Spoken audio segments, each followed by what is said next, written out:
Coffee stains don't wash out of cheap polyester. That was Chloe's dominant thought as a $300 steak hit the floor, sliding across the grease-slicked tile. Standing above the mess was a man whose manicured fingernails tapped a relentless rhythm on the mahogany table. He demanded a fresh cut and apology on her knees and her immediate termination. She just wanted to go home and soak her aching feet. She had no idea the man ruining her Tuesday owned the entire company. 4 hours into a double shift, the human body stops being a vessel for thought and turns into a machine built entirely of dull aches and muscle memory. Chloe stood at the POS terminal, blindly punching in modifications for a table of 6. Extra ranch, no croutons. Dressing on the side, medium rare, but no pink. Her index finger tapped the sticky screen. Someone had spilled a dab of simple syrup on the corner of the monitor yesterday, and despite 3 wipe-downs with industrial sanitizer, the residue remained. It smelled like fake vanilla and tired desperation.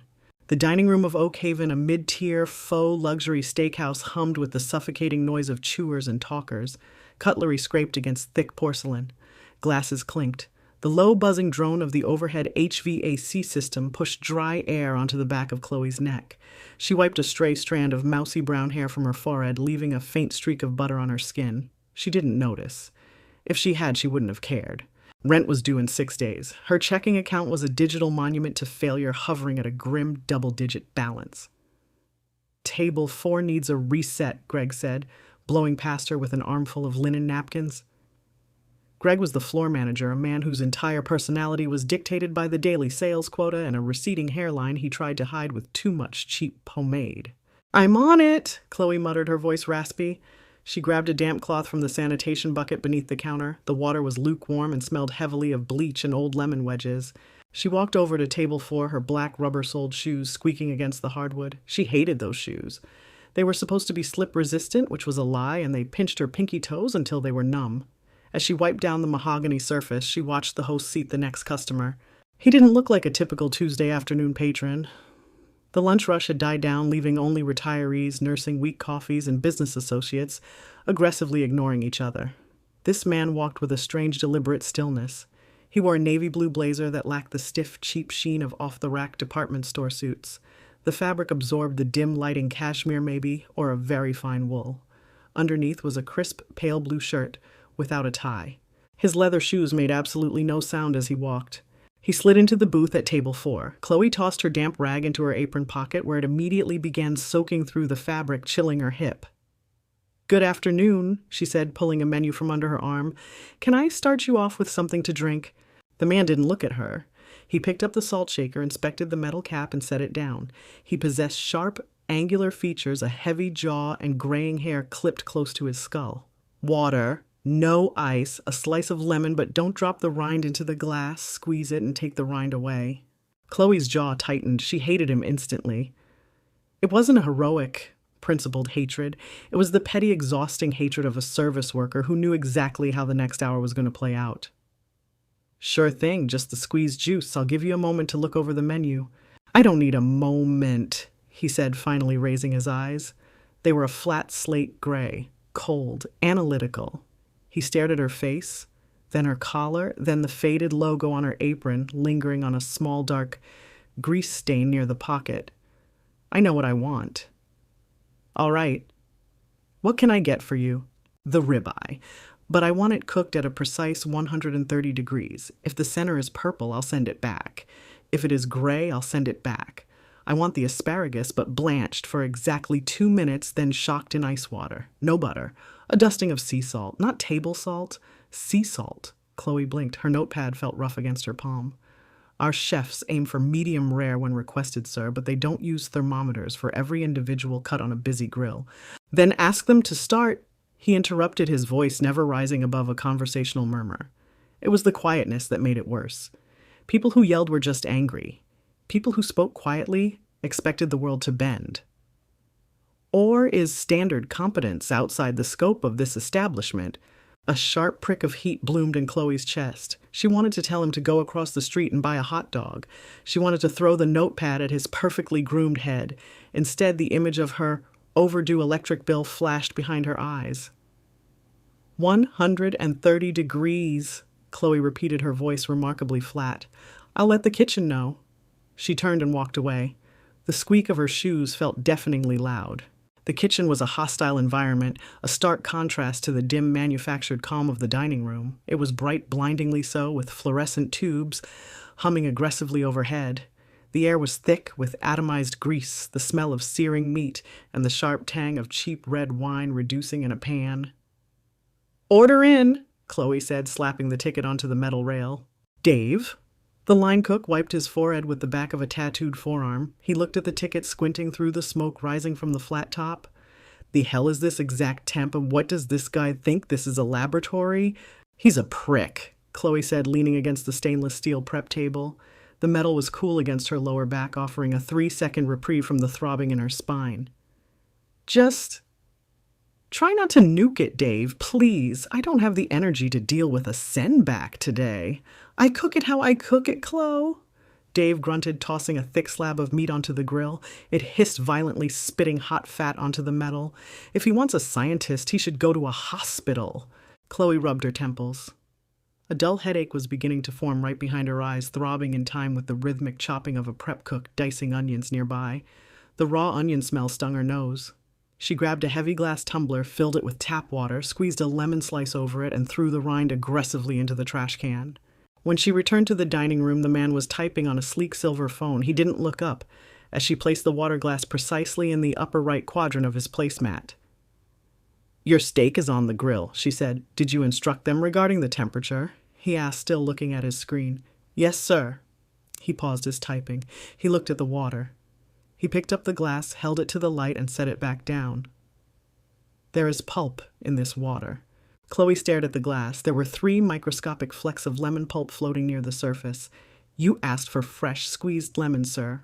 Pulp is a natural byproduct." "Pulp is a byproduct of careless squeezing," he corrected smoothly. "I asked for the juice. I did not ask for the debris. Take it back." Chloe's breath hitched. It was a tiny, imperceptible snag in her breathing, but it carried the weight of 4 years of grinding hospitality work, of being treated like an automated kiosk rather than a human being. Her fingers twitched. For a second, a terrifyingly vivid urge washed over her to pick up the glass and pour the lukewarm water directly onto his expensive cashmere lap. She didn't. She forced a stiff, unnatural smile that didn't reach her eyes. "My apologies. I will fetch you a new one." "See that you do. And wipe down this table again. It feels sticky." It wasn't sticky. She had just sanitized it. But she nodded, took the glass, and retreated. By the time the food was ready, Chloe felt brittle. Her skin felt tight, her throat dry. She carried the heavy porcelain plate out to table 4, the smell of charred beef and steamed asparagus wafting up. She set it down carefully. The man Richard, though she didn't know his name, picked up his steak knife and fork. He sliced directly into the center of the meat. He chewed a single piece. Slowly. Chloe stood there, her hands clasped tightly behind her back. She could feel a bead of sweat, tracing a slow, itchy path down her spine. "This," Richard said softly, dropping his fork onto the plate with a sharp clatter, "is a tragedy." "Is it undercooked?" Chloe asked, her voice cracking slightly. "It is overcooked. It is dry. It tastes of stale grill grease." He pushed the plate away. The ceramic scraped against the wood. "But more than the culinary failure, I am fascinated by the utter lack of care. You brought me this knowing it was substandard." "I brought you the meal you ordered," Chloe said, the polite customer service facade beginning to fracture. "I can take it back and have them fire another one." "I don't want another one," Richard said. He leaned back. Lacing his fingers together, he looked at her not with anger, but with a clinical dissecting pity. It was infinitely worse than being yelled at. "Tell me, do you take pride in anything you do? Or is this careless, sloppy mediocrity the absolute ceiling of your potential?" The dining room around them seemed to mute. The clinking glasses faded. Chloe heard nothing but the rush of blood in her own ears. It wasn't a righteous fury. It was humiliation. Deep, ugly, burning humiliation that settled heavily in her gut. She looked down at her scuffed shoes, at the stained apron. She felt poor. She felt tired. "I am doing my best, sir," she whispered, her voice rough. "If this is your best," he replied coldly, "you belong exactly where you are. Fetch your manager. I want this comped, and I want you taken off my table." Chloe didn't march to the manager's station with her head held high. She retreated with her shoulders slumped, her stomach churning with a nauseating mix of rage and panic. She found Greg by the host stand, aggressively organizing mints. Table 4, Chloe said. Her voice shook. She hated that it shook. She cleared her throat, trying to force the tremor down. He wants to see you. He rejected the steak. He wants it comped. Greg groaned, his shoulders drooping. Are you kidding me, Chloe? The one day my food cost variance is actually looking decent? What did you do? I didn't do anything. She snapped, the frustration finally leaking out. He's a nightmare. He complained about pulp in his water, Greg. Pulp. Just go deal with him. Greg grabbed a fresh cloth, adjusted his tie, and marched toward the table painting on a pathetic, obsequious smile. Chloe lingered near the wait station, partially hidden behind a wooden pillar, watching the interaction. She saw Greg approach. She saw him nod vigorously. She saw Richard gesture toward the plate, then point a long, manicured finger in her direction. Greg's face fell. He kept nodding, looking smaller and smaller with every word the man spoke. After 2 agonizing minutes, Greg walked back. His face was pale and slick with a thin layer of sweat. He grabbed Chloe by the elbow and pulled her into the narrow, unlit hallway leading to the employee restrooms. It smelled strongly of floor wax and mildew. You're done, Greg whispered, his voice breathless and high-pitched. What, clock out? Go home. Chloe stared at him, the buzzing of the hallway light fixture suddenly overwhelmingly loud. He didn't pay for his food, Greg. I'm not eating that cost. You can't fire me over one crazy guy. He isn't a crazy guy, Chloe, Greg hissed, dragging a hand down his face, leaving red marks on his pale cheeks. Do you have any idea who that is? I don't care if he's the mayor. He's Richard Harrison. Greg said the name, tumbling out of his mouth like a curse. Chloe blinked. The name meant nothing to her at first. Then slowly, a memory surfaced from the orientation video she had watched 4 years ago in a stuffy back office. Harrison Hospitality Group, the conglomerate that owned Oak Haven along with 60 other restaurant chains across the country. A cold rock dropped into her stomach. He's the owner, she asked, her voice hollow. Yes, and he's doing spot inspections, Greg stammered, looking wildly toward the dining room as if Richard might appear from the shadows. He said you were insubordinate, careless, and combative. He told me to terminate you immediately or he'd terminate me. Chloe leaned against the cinder block wall. The rough paint dug into her shoulder through her thin shirt. A normal person in a movie might have had a witty retort. A movie character might have marched out there and given a rousing speech about the working class. Chloe just felt a crushing, suffocating exhaustion. Her rent, her groceries, the car payment, all of it hinged on the meager tips she pulled from this soul-sucking place. And it was gone. Gone because a billionaire decided to play a sadistic game of undercover boss, and she didn't smile wide enough while being verbally abused. Greg, please, Chloe said. It was ugly the way she begged. She hated herself for it instantly. Her eyes stung with unshed tears of pure frustration. I need this job. You know I need this job. He was baiting me. He asked for his steak at exactly 130 degrees. He was setting me up to fail. I can't, Chloe. I'm sorry. Greg wouldn't look her in the eye. He looked at her shoulder, at the wall, anywhere else. Turn in your apron. The injustice of it tasted like ash in her mouth. She reached behind her back, her fingers clumsy and thick as she untied the apron strings. She pulled it over her head and let it drop onto the linoleum floor with a soft, pathetic thwack. She didn't walk out the back door. She didn't know why, but some stubborn, masochistic impulse drove her back into the dining room. She grabbed her cheap, faux leather purse from the break room and walked straight out onto the floor. Richard Harrison was still sitting at table 4. He was drinking a fresh glass of water. He looked perfectly serene. Chloe walked up to his table. She didn't stop. She stood over him, clutching her purse strap so tightly her knuckles were white. He slowly raised his eyes. The slate gray met her bloodshot, furious brown. Was there something else? He asked mildly. Did you feel powerful? She asked.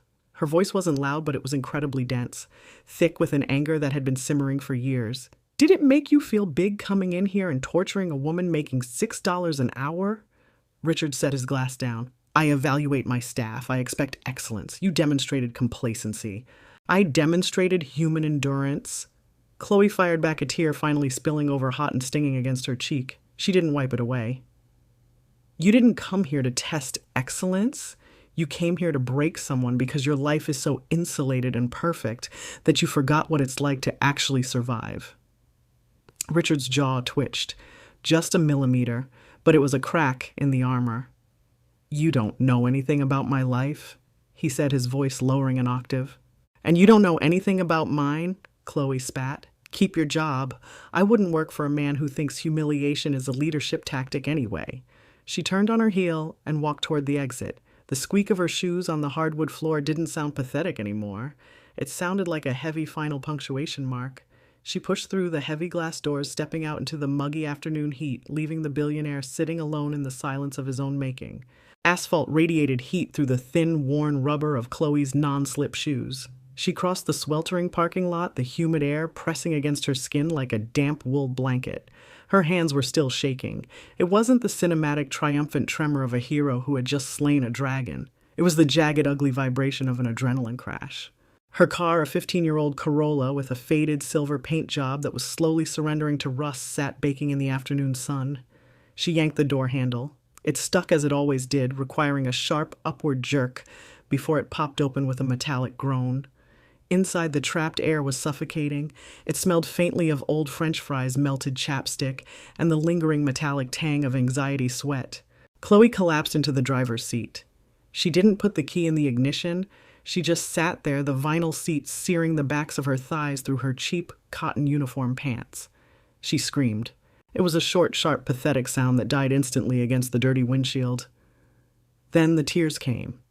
They weren't elegant. They were hot, thick, and tasted heavily of salt and old makeup. She pressed the heels of her hands against her eyes until bursts of static color exploded in the darkness. $64. That was her current checking account balance. Rent was $850. It was due on the 1st. Today was the 26th. She had mentally calculated her upcoming shifts, the projected tips, the exact number of skipped meals it would take to scrape the rent together. That fragile mathematics was now obliterated. Her phone buzzed in her purse. She dug it out. A text from her roommate, Jessica. Hey, did you leave the hall light on again? Electric bill is gonna kill us. Chloe stared at the cracked screen. A tiny shard of glass bit into her thumb. She threw the phone onto the passenger seat, leaned forward, and rested her forehead against the blistering steering wheel. The plastic burned her skin, but the physical pain was a welcome distraction from the hollow, terrifying freefall in her chest.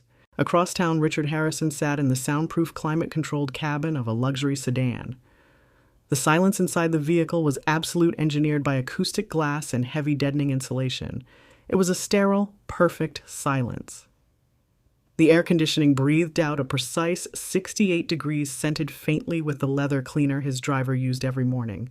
Richard stared out the tinted window. The city rolled by in a muted blur of gray and dull brown. He was accustomed to seeing the world through glass, office windows, car windows, the metaphorical glass of an insurmountable tax bracket. He unbuttoned his suit jacket, feeling a strange, persistent tightness in his chest. It felt like a trapped pocket of air. Indigestion, he reasoned. The steak had been soaked in cheap oil. You didn't come here to test excellence. You came here to break someone. The girl's voice echoed in the pristine quiet of the car. Her words lacked the polished deference he was used to. His board members argued with him, certainly, but they did so with carefully constructed spreadsheets and focus group data. They spoke in percentages and risk matrices. They never looked at him with raw, unadulterated disgust. He pulled his phone from his pocket. He drafted an email to his executive assistant, Bennett. Pull the personnel file for the server terminated today at Oak Haven Location 42. I want a full breakdown of the branch's turnover rate and wage structure by 9 a.m. He hit send. He expected the action to soothe the tightness in his chest. A problem identified, data requested, a solution imminent. That was how business worked. But as he locked the screen, all he could see in the black reflection of the glass was the wet, furious shine of her eyes. Thursday morning tasted like stale instant coffee and the metallic bite of a bitten fingernail. Chloe sat at the cramped, wobbly laminate table in her kitchen, surrounded by open tabs on a borrowed overheating laptop. The cooling fan whirred aggressively, sounding like a dying drone. Outside, a miserable gray drizzle slicked the city streets, pasting wet leaves to the pavement. She had spent the last 48 hours filling out endless, repetitive online applications. Upload your resume. Now manually type out everything on your resume into these tiny text boxes. Have you ever been convicted of a felony? Why do you want to work for generic coffee chain number 4? Because I require calories to prevent my organs from shutting down. Chloe thought. Typing instead. I am passionate about creating a welcoming atmosphere for guests. Her stomach let out a long, hollow gurgle. She opened the refrigerator. The bulb was burned out. Inside sat a half-empty jar of store-brand mayonnaise, 2 wilting stalks of celery, and a Tupperware container holding a single depressing serving of leftover rice. She grabbed the rice, eating it cold directly from the plastic. The grains were hard and chalky. It felt like chewing on little pebbles. Every time she closed her eyes, she saw the billionaire's perfectly manicured hands. She saw the clinical pity in his slate-gray eyes. It made her jaw clench so hard her molars ached. She wasn't just broke, she had been made a fool of. She had served a man actively engineering her ruin, pouring his water, apologizing for imaginary pulp. The sheer indignity of it coated her throat like a physical residue. 50 floors above the rain-slicked streets, Richard Harrison sat in a chair that cost more than Chloe's car. His office was a study in aggressive minimalism. No family photos. No cluttered desk toys. Just a massive slab of imported dark oak, a laptop, and a view of the skyline that made everyone else look like ants. Bennett, a sharp-featured man whose suits always looked slightly too tight, stood perfectly still in front of the desk. "The file on the Oakhaven employee, sir," Bennett said, sliding a thin manila folder across the smooth wood. "Her name is Chloe Miller, 4 years with the company. Spotless disciplinary record until Tuesday. She worked an average of 46 hours a week." Richard opened the folder. The paper felt heavy and expensive. He looked at her intake photo taken 4 years ago. She looked younger, her eyes bright, lacking the dull, heavy exhaustion he had seen in them 2 days ago. He flipped the page. What was her hourly rate? Bennett cleared his throat, a subtle sign of discomfort. $6.15 an hour, sir, plus tips. She was at the standard corporate floor for that region. Richard stared at the number. $6.15. He spent twice that on the imported sparkling water sitting on his desk. He looked at her address. It was in a neighborhood he knew only from crime statistics in the local paper. "She has no health insurance through us," Bennett added quietly. "She didn't qualify. Our algorithm caps most floor staff at 29 hours a week to avoid the benefits threshold. She was picking up shifts from sick coworkers to reach 46, which kept her officially classified as part-time under the rolling quarter average." The tightness in Richard's chest returned sharper this time. It wasn't indigestion. It was the sudden violent collision of his abstract business models with concrete reality, the algorithms, the wage floors, the optimization matrices. To him, they were levers to pull to please shareholders. To Chloe Miller, they were a boot on her neck. He closed the folder. The soft thwop of the cardboard sounded deafening in the large room. "Have accounting cut a check," Richard said, his voice flat. "Severance. 6 months of her average wages, including estimated tips. Draft a standard non-disclosure agreement to accompany it." Bennett blinked. "Sir, company policy strictly dictates no severance for termination with cause. Giving her a check admits fault. It opens us up to litigation." "I am the company," Richard said, softly raising his eyes to meet Bennett's. The slate gray was freezing cold. "Cut the check." Richard turned his chair toward the window, looking out at the rain. He was fixing it. That was what he did. He found inefficiencies and he applied capital to resolve them. The check would clear her debts. She would sign the NDA. The ledger would be balanced. But as he watched a single drop of rain trace a jagged path down the thick reinforced glass, he knew he was lying to himself. He wasn't paying her off to help her. He was paying her off so he could sleep. The diner smelled like burned coffee and aggressively bleached floors. Chloe sat in a vinyl booth that had been patched with duct tape, staring at a lukewarm cup of black decaf. She had been here for 2 hours, nursing the $2 drink to justify using the free Wi-Fi. Her eyes were gritty from staring at job boards. She had an interview at 3 o'clock at a hardware store. It paid minimum wage, no tips. It wouldn't cover rent, but it would buy groceries. A shadow fell across her table. Chloe looked up. Standing over her was a man completely out of place in the grease-stained diner. He wore a charcoal gray suit that fit flawlessly, a crisp white shirt, and a tie fastened in a perfect half-Windsor knot. He carried a slim leather briefcase. "Chloe Miller?" the man asked. His voice was smooth, trained, entirely devoid of regional accent. Chloe instinctively pulled her laptop an inch closer to her chest. "Who are you?" "My name is Bennett," he said, offering a tight professional smile. "May I sit?" Without waiting for an answer, he slid into the booth opposite her. The vinyl groaned in protest.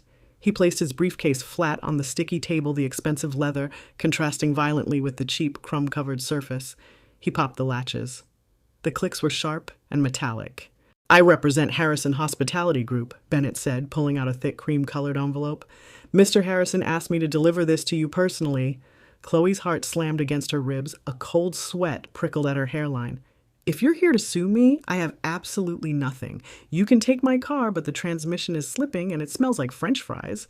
Bennett's smile didn't waver, but his eyes softened a fraction. We aren't suing you, Ms. Miller. Mr. Harrison has reviewed the circumstances of your termination. He feels regret regarding how the situation escalated. He has authorized a severance package. He slid the envelope across the table. It stopped inches from her coffee cup. Chloe stared at it. It looked heavy. It looked like salvation. Her mind immediately flooded with desperate math groceries, power bill, rent, a new pair of shoes that don't make my feet bleed. Slowly, her fingers reached out. She touched the edge of the envelope. The paper was incredibly thick, textured, and smelled faintly of expensive ink. She picked it up and broke the wax seal. Inside was a cashier's check. She looked at the number. $15,000. The air rushed out of her lungs. It was more money than she had ever seen at one time. It was a lifeline thrown down from a helicopter. All she had to do was grab it. She reached back into the envelope and pulled out the second piece of paper. It was thick with legal jargon. Release of liability, non-disclosure, severance of all claims past and future. All we require is your signature on the second page. Bennett said, gently handing her a heavy silver pen. Chloe looked at the check. Then she looked at the NDA. Then she looked at Bennett. The adrenaline that had crashed 2 days ago suddenly came roaring back, not as panic, but as a deep, white-hot clarity. She remembered the man's eyes at the table. If this is your best, you belong exactly where you are. He hadn't seen her as a human being. He had seen her as a defective mechanism in his profit machine, and now this check wasn't an apology. It was a receipt.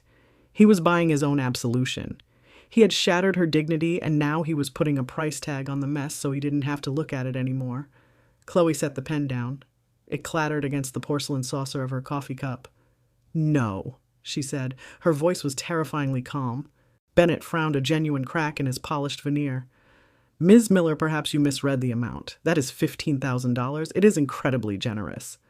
It's hush money, Chloe replied, pushing the envelope back across the sticky table.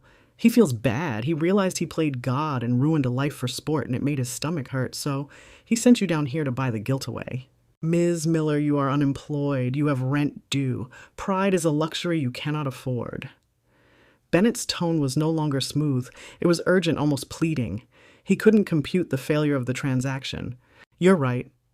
I can't afford it, Chloe said, grabbing her laptop and shoving it into her frayed bag. She slid out of the booth. But it's all I have left. You tell Richard Harrison that my silence isn't for sale. You tell him that every time he eats a meal, I want him to wonder about the person bringing it to him. I want him to choke on the guilt. She didn't look back. She walked out of the diner, the bell above the door, jingling cheaply. Bennett sat alone in the booth. He looked at the check sitting next to the cold black coffee. He pulled his phone from his pocket and dialed a direct line. Sir, Bennett said when the call connected, there's a problem. 50 floors up, Richard Harrison stood by his window holding the phone to his ear. The rain had stopped leaving the city, looking washed and brutally clear. Did she want more? Richard asked, his voice betraying a hint of tired cynicism. No, sir, Bennett replied, his voice echoing slightly in the diner. She rejected it entirely. She said your absolution is not for sale. The line went dead quiet. Richard didn't hang up. He stood perfectly still, his reflection ghosting against the glass. For the first time in 20 years, his wealth had failed to alter reality. The ledger remained open. The debt remained unpaid, and the tightening in his chest suddenly felt an awful lot like a cracked rib. Dust motes danced in the harsh, flickering fluorescent glare of aisle 14. Chloe stood on a yellow plastic step stool, her arms shaking as she wrestled a heavy cardboard box of galvanized steel pipe fittings onto the top shelf. The hardware store smelled aggressively of synthetic fertilizer, freshly cut brass keys, and the sour tang of sweat trapped in cheap nylon vests. Her back screamed. It wasn't the dull ache of the restaurant. This was a sharp, biting pain radiating from her lower spine down to her knees. She shoved the box. It caught on the metal lip of the rack, tearing the cardboard and sending a shower of heavy steel elbow joints crashing to the concrete floor. The metallic clatter echoed endlessly down the cavernous aisle. Chloe closed her eyes. She didn't move. She just stood on the step stool, gripping the metal shelving so tightly her knuckles turned white. "Miller," a voice barked from the end of the aisle. It was Todd, the assistant manager, a man whose authority rested entirely on his clipboard and a deeply unearned sense of self-importance. "You're going to pay for those if they're scratched. Clean it up. You're holding up the restocking quota." "I'll clean it up," Chloe rasped.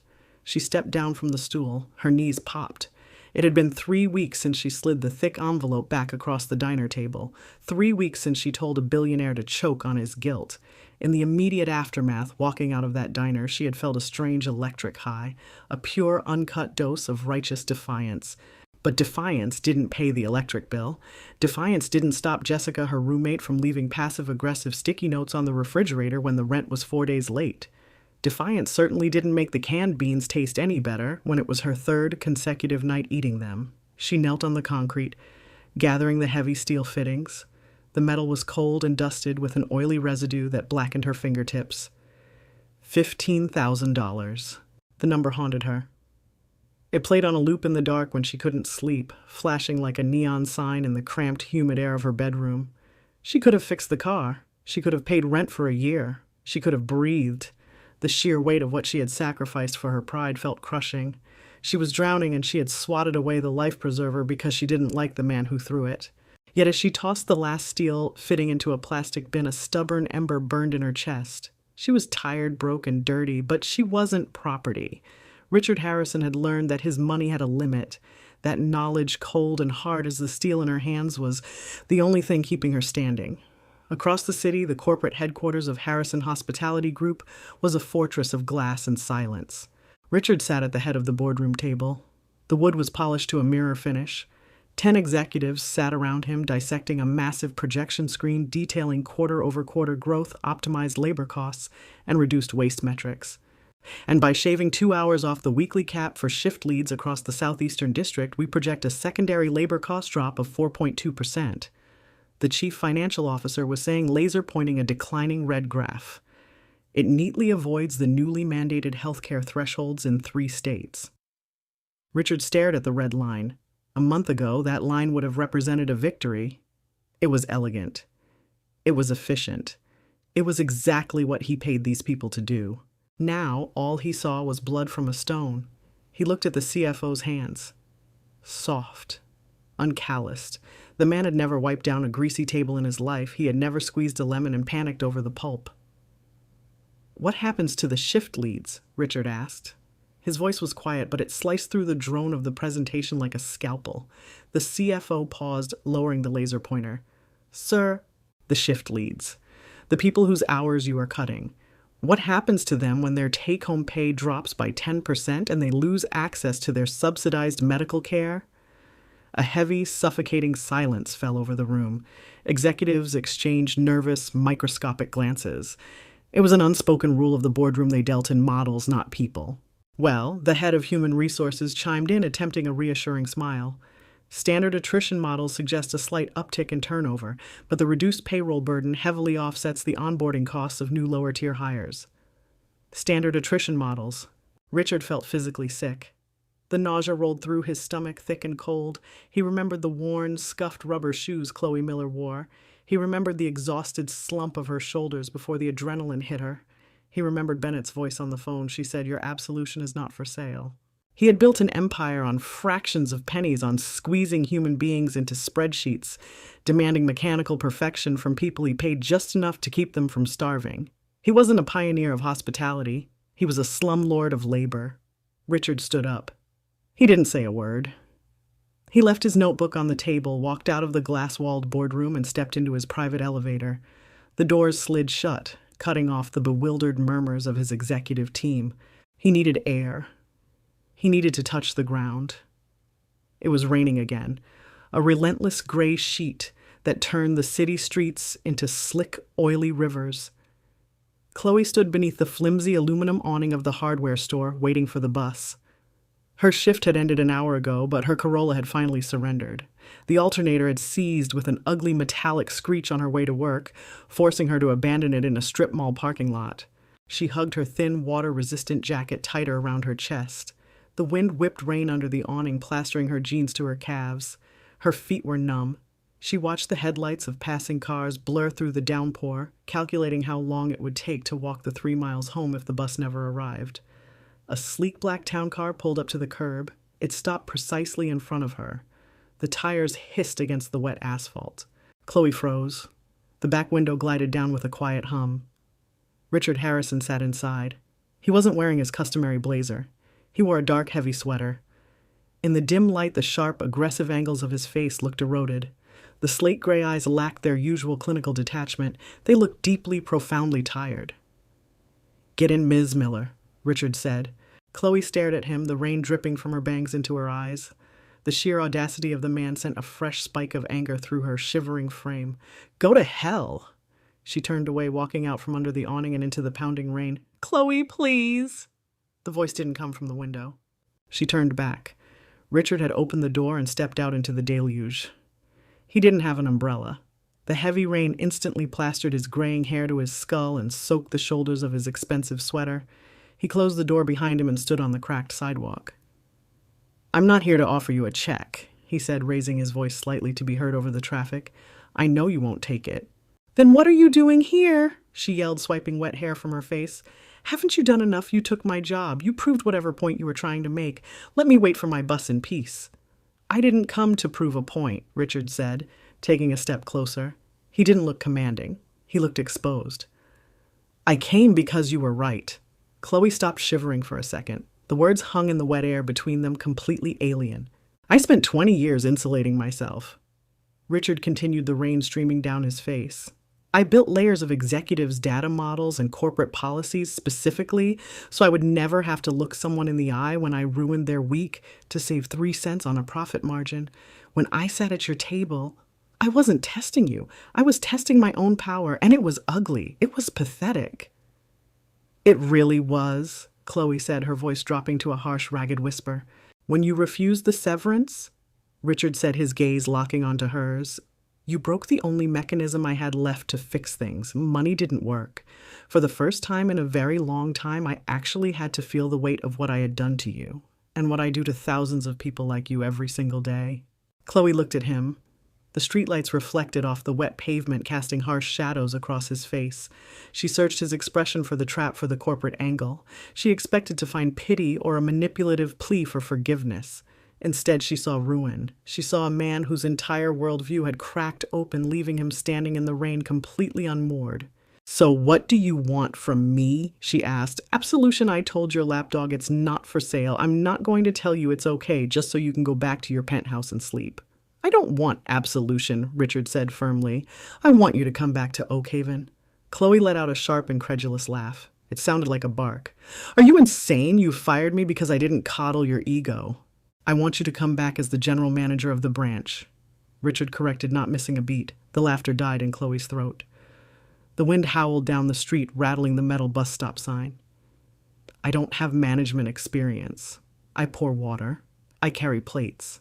You know exactly how the floor works. You know exactly what the staff needs to survive because you lived it," Richard said, taking another step. "I spent the morning firing my regional director and halting the labor cut models. We are restructuring. We are instituting a wage floor of $18 an hour across all locations plus tips. We are dropping the threshold for medical benefits from 30 hours to 20. And I need people who actually understand the friction of the floor to help me execute it without letting the board tear it apart." Chloe stared at him. The numbers rattled in her brain. $18 an hour, medical. It wasn't just a lifeline for her, it was a tectonic shift for every exhausted, aching person she had worked with. Dave on the grill, Greg with his thinning hair, all of them. "Why me?" she asked, her voice trembling slightly. Not from the cold, but from the terrifying magnitude of what he was offering. "You have thousands of employees. Why come to the hardware store in the rain for me? Because you are the only person in my entire organization who wasn't afraid to look me in the eye and tell me I was a monster," Richard said softly. "I don't need yes men anymore, Chloe. I have a boardroom full of them. I need someone who will tell me when I'm wrong." A bus turned the corner, its heavy brakes squealing as it approached the stop. It splashed a wave of dirty water onto the curb. Chloe looked at the bus. It represented the brutal, exhausting slog of her current reality. Then she looked at Richard, the man who had humiliated her, the man who was now offering her the tools to dismantle the very system that had crushed her. It wasn't a fairy tale. She didn't suddenly like him. The resentment still burned hot and heavy in her gut, but she looked at his soaked, expensive sweater and she realized something fundamental. She didn't need to like him to use him. "If I do this," Chloe said, raising her chin, the rain washing the grease from the hardware store off her skin, "I run the floor my way. If the chefs are overworked, I hire more. If a customer abuses my staff, they get thrown out. I don't care if they're a billionaire." Richard didn't flinch. He nodded slowly. "You have total autonomy. Put it in writing. I'll sign it." The bus hissed its doors opening. The driver looked out waiting. Chloe didn't look at the bus. She stepped toward the black town car. "I'm going to hold you to every single word, Richard. If you backpedal on the wages, I will burn the branch to the ground." A tiny, almost imperceptible ghost of a smile touched the corner of Richard's mouth. "I wouldn't expect anything less." 8 months later, Tuesday afternoon smelled of scorched rosemary, rendered beef fat, and the sharp chemical bite of industrial floor cleaner. The kitchen at Oak Haven hummed, but the frantic, hunted energy that used to vibrate in the walls was gone. The noise possessed a different texture now. It was the sound of coordinated labor, not panic. The heavy thud of a meat mallet against a cutting board kept time with the rhythmic, mechanical slicing of a mandolin. Pans clattered, but nobody screamed. Chloe stood at the edge of the line watching the digital ticket screen above the expediter station. She wore a tailored charcoal blazer that fit perfectly across her shoulders, paired with expensive, genuine leather loafers. Her lower back didn't ache. The chronic grinding pain that had haunted her for 4 years had slowly vanished, replaced by the bizarre, quiet luxury of physical comfort. Yet she still caught herself reaching for her phone in moments of silence, opening her banking app just to stare at the balance. The trauma of poverty didn't wash off easily. It lingered like grease trapped deep in the pores, manifesting in her sudden urges to hoard office supplies or her inability to throw away half-eaten leftovers. "Boss!" a voice cracked behind her. She turned. Toby, a 19-year-old food runner they had hired 3 weeks ago, stood holding a tray of empty highball glasses. His hands were shaking. He looked terrified, his eyes darting toward the double doors leading to the dining room. "What is it, Toby?" Chloe asked, her voice dropping into the low, steady cadence she had cultivated over the last half-year. "Booth 6. Toby stammered, swallowing hard. "The guy in the gray suit, he said his martini was watered down. I told him the bartender poured it right in front of me, and he called me an idiot. He threw his napkin at me and told me to get a real job." Chloe felt a cold, familiar spark ignite in her chest. It wasn't the blind, helpless rage of her past. It was something sharper, more controlled. "Leave the tray," Chloe said. "Go in the back, grab a soda, and sit down for 5 minutes." "But the floor, "I have the floor," she interrupted cleanly. She pushed through the swinging doors. The dining room was operating at 70% capacity, a respectable lunch rush. The low murmur of conversation and the clinking of heavy silver cutlery provided a steady ambient static. Chloe walked deliberately, her leather soles hitting the hardwood with a solid, grounded finality. She approached booth 6. The man in the gray suit was tapping aggressively on his phone, a half-empty martini sitting near his left elbow. "Good afternoon, sir," Chloe said, stopping at the edge of the table. He didn't look up. "I already told the kid I want this remade. Less vermouth, more vodka, and tell him to stop acting like a wounded animal." Chloe reached out. Her fingers gripped the stem of the martini glass. She didn't throw it. She didn't raise her voice. She simply picked up the drink, placed it securely on the tray she held in her other hand, and looked down at the top of his head. "Your meal has been canceled," Chloe said, her tone utterly devoid of customer service inflection. It was the voice of a landlord changing the locks. "You are leaving." The man finally snapped his head up, his face flushing dark red. "Excuse me.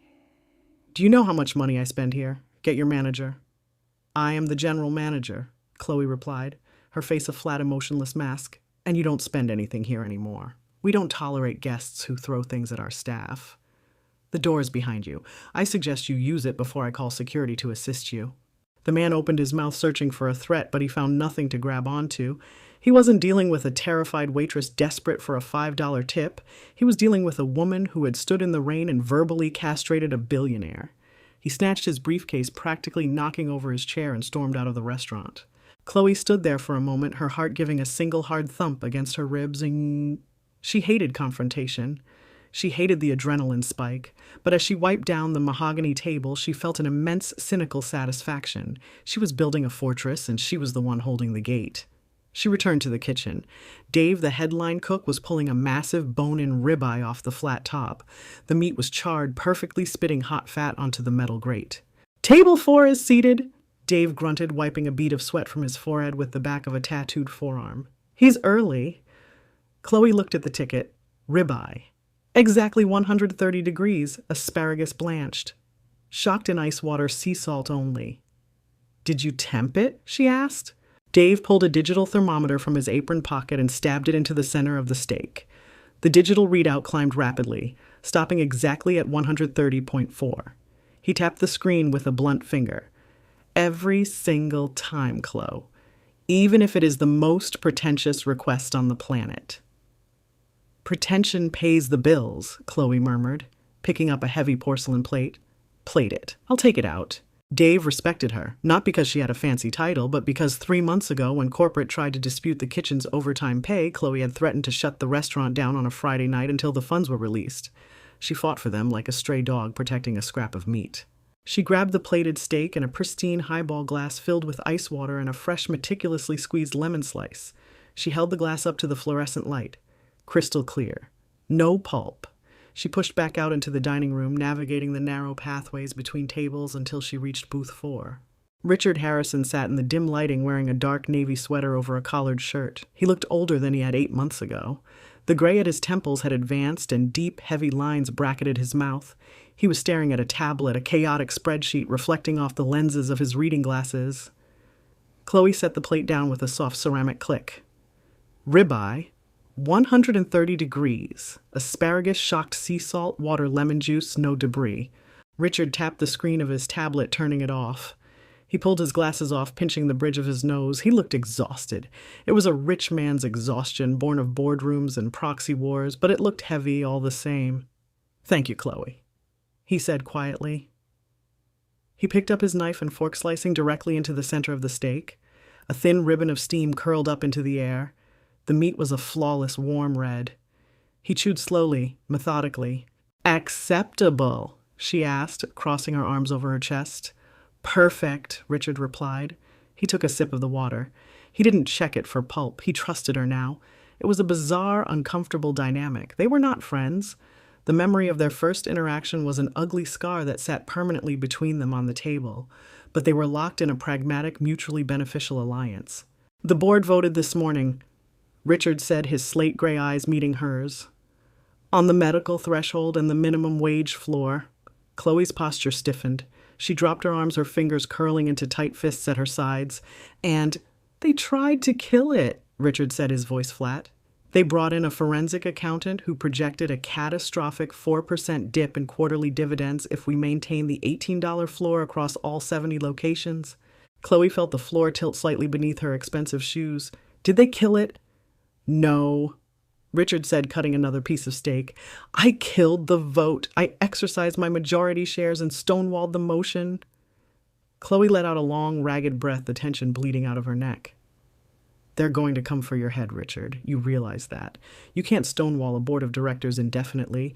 They'll cite fiduciary irresponsibility and force a buyout." "I know," he said, leaning back against the leather upholstery. He didn't look frightened. He looked entirely resigned to the war. "Which is why I need this branch to remain the flagship of the argument. Your turnover rate is practically zero. Your customer satisfaction metrics are the highest in the conglomerate's history. You are proving that when we don't treat our employees like disposable machine parts, the product actually improves." Chloe looked down at him. She remembered the sheer, suffocating terror of standing in the parking lot with a broken car and $64 in her bank account. She remembered the absolute certainty that he was a monster. He was still a monster in many ways. He was a creature of capitalism, ruthless and calculating. But he had turned those fangs outward, aiming them at the very system he had built. He was bleeding his own empire to fix the rot he had created. "I fired a customer today," Chloe said suddenly. Richard paused, his fork hovering halfway to his mouth. "Excuse me." A guy in a gray suit. He called Toby an idiot and threw a napkin at him over a martini. Chloe explained, her voice hard. I walked over, picked up his drink, and kicked him out of the restaurant. She waited for the corporate backlash. She waited for the lecture on hospitality and customer retention. Richard simply stared at her for a long moment. Then, a slow, cynical smirk touched the corner of his mouth. "Did he leave?" Richard asked. "Immediately," Chloe said. "Good," Richard replied, taking the bite of steak. "If he wants to abuse the staff, he can go to a competitor and ruin their metrics." It was a cold, calculated response entirely stripped of any flowery sentiment regarding human dignity. It was business, but it was business grounded in the reality of the floor. "There's a regional director position opening in 2 months," Richard said, wiping his mouth with a linen napkin. "It covers the entire tri-state area. It requires managing 30 locations, handling vendor disputes, and fighting with the area managers who think cutting prep cook hours is a smart way to make bonus." Chloe looked around the dining room. She saw Greg, the former manager who she had kept on as a floor supervisor, happily chatting with a regular at the bar. She saw Toby smiling again, carrying a tray of appetizers. She had built this. It was safe here. "You want me to leave my branch?" she asked, her tone defensive. "I want you to infect the rest of the company," Richard corrected gently. "I can stonewall the board in the glass tower, Chloe, but I need someone on the ground making sure these policies actually survive contact with reality. I need someone who remembers what it feels like to wear cheap shoes on a wet floor." Chloe stared at the mahogany table. The wood grain was smooth polished and free of sticky residue. She thought about the power she wielded in this single building and the terrifying prospect of trying to wield it across 30. It would mean living out of a suitcase. It would mean reading P&L reports until her eyes bled.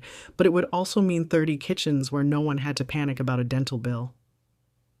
"Send me the portfolio," Chloe said. Her voice didn't waver. Richard nodded once.